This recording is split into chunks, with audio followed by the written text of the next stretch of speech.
I'm going to show you today how to work with our games boards. I'm going to use the snakes and ladders as an example. This was the first design we created, and it has a lovely feel to the finished piece because we've mixed cross stitch and black work. So you get the different textures between the cross stitch, which is worked in 2 strands, and the black work, which is worked in 1 strand. The snakes, the ladders, the numbers, and then the grid is worked in cross stitch, and then the delicate patterns in the background of the squares is black work. Black work is worked in back stitch, and I'll show you a little bit more about that in a minute. All our charts are for counted cross stitch. We don't print anything onto the fabric, and our threads are DMC. So once they're completed, they're hand washable. So I'm going to show you how I start. You can, of course, start in the centre as you do with traditional cross stitch, but I prefer to start in the top left-hand corner. And to do this, I use a water-soluble pen, or you could just use thread and do running stitch. All our fabric comes with an extra 2 inches around the design. So to find the top left corner,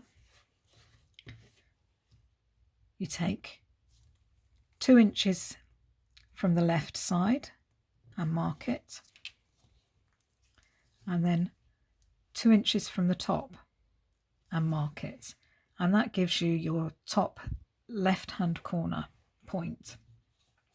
Now you could mark out the whole of the outline of the board on the fabric if you wanted to, or you can just start from the top left hand corner and the whole design will then fit onto the fabric that you've got.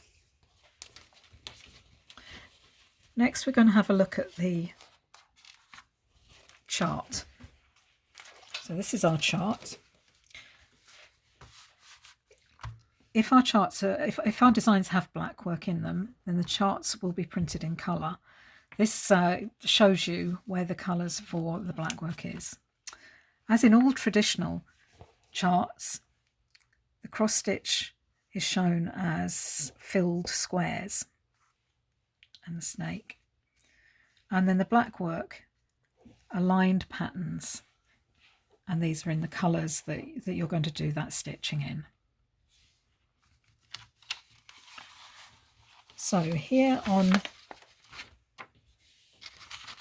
the snakes and ladders, I've got I've taken a piece of the pattern here for us to have a look at. Now I like to work all the cross stitch first. So once I've found my top left hand corner, I'll start putting in the cross stitch outline, then I'll put the grid in, and then the numbers, and then the snakes and ladders. This means that I'm left with the squares at the end to fill with black work, and it's easier to work the black work around the cross stitch than try and put the cross stitch in once you've done the black work. So the black work is shown as a line here on the chart, and that line matches where it fits within the pattern on the fabric. So here we know that we've done these 2 pattern pieces, which are these 2 here, and now we need to put in this 3rd pattern here. So I'm going to put my fabric onto a hoop. I know some people prefer frames, but I actually like working with a flexi hoop. So we'll put that on just like that.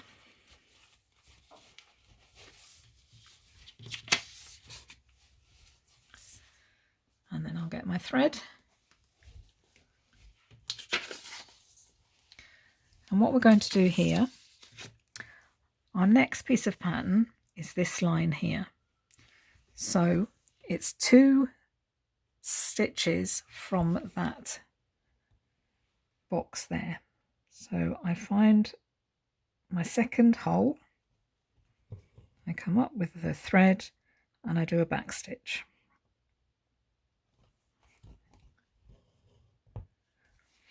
My next line is here,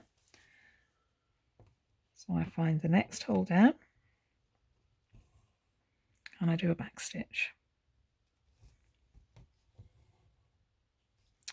I'm now going to do this line across here,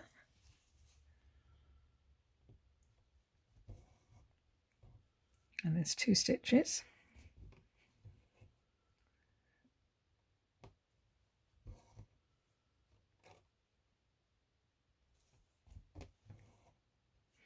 And then we come to this diagonal line here that meets up with this other part of the pattern. And as you can see, as the pattern repeats, you don't actually need to always refer to the chart, because you can see what you did to create that pattern previously. And the more stitching that you do of the snakes and ladders, you find these patterns become second nature and you don't necessarily have to look at the chart. So I'll just do a final couple of stitches to show you how this is placed. So we're now going to do this diagonal here.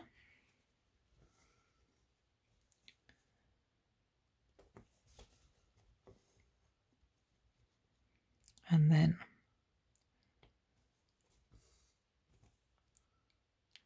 it becomes quite therapeutic. You sort of tend to get into a rhythm with it.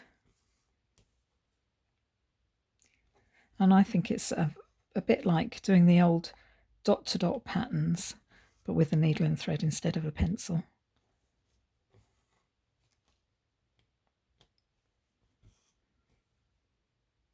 Okay.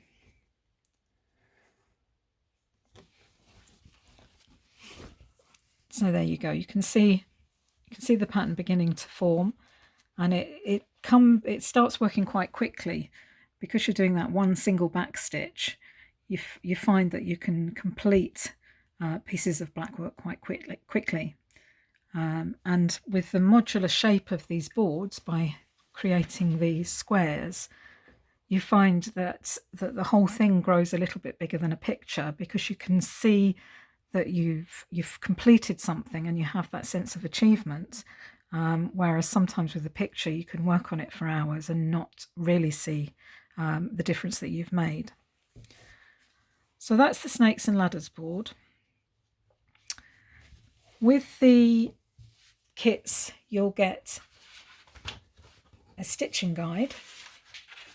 This is our stitching instructions, and it shows you how to do the back stitch for the black work and how to do cross stitch, and it will also show you how to do fractional stitches. I know not everybody's very keen on fractional stitches, but for the snakes we need the fractional stitches to give the beautiful curves that are on the snakes. So what I'll do is I'll show you quickly how to do a fractional stitch.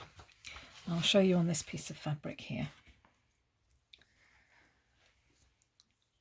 So these are 3/4 stitches, and these are the fractional stitches that are used. And if you see this stitch here, this will give you the diagonal shape around there. This stitch here would be the diagonal shape around this part of the snake's head. I'll show you just how to do this first one. With the fabric, the 4 squares at the corners are the 4 corners of this square. So to do that fractional stitch, you come up at the bottom left hand hole. You then have to push your needle down the centre of the square, which is not always that easy, but after you've done it a few times, and that gives you that stitch there. What we're going to do now is just complete the 3/4 stitch by going diagonally like that. And you can see, even with one stitch, that you're beginning to get the shape there, which you wouldn't get with the cross stitch. All the instructions are in this stitching leaflet, or we have help files on our website. What I'm going to do now is just show you quickly some tips for stitching with coloris. We use coloris thread in our chessboard. I'll just move this. And the coloris thread, if you've not seen it stitched up, is beautiful. You can see here the beautiful change in colour. This is the blue and brown, and this again is done in cross stitch and blackwork. And the grid again is in cross stitch, and the patterns are in blackwork. Now the blackwork is worked exactly the same as we looked at just now with the snakes and ladders. There's no difference in that, but there is a difference in the cross stitch. What you need to do to get this beautiful colour blocking is complete every cross before you move on to the next one. So rather than using this way of doing it here, where you do one set or one part of the cross in a line and then go back, you have to complete a full cross stitch before you move on to the next. And then you get the beautiful colour blocking that you can see here. I hope you enjoy stitching our games boards. Thank you very much.